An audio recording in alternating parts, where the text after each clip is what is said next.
Hello and welcome everyone, and this is gonna show you here on this video on how you actually start to go for something important, which is gonna be really about to on Valorant, on how you can make map fixed.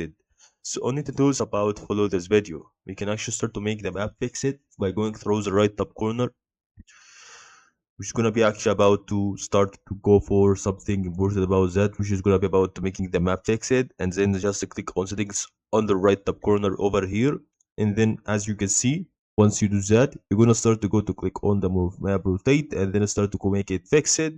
So that's gonna really help a lot for everyone who want to start to do that,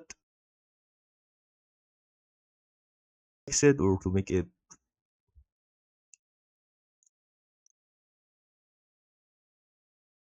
And then this is good about to start to get you here, guys, on making it fixed or rotated. So I make it better rotated if you want to make it fixed, so you see here is about to start to go to have situation is about to going through that. So that's all about to help you guys in this video.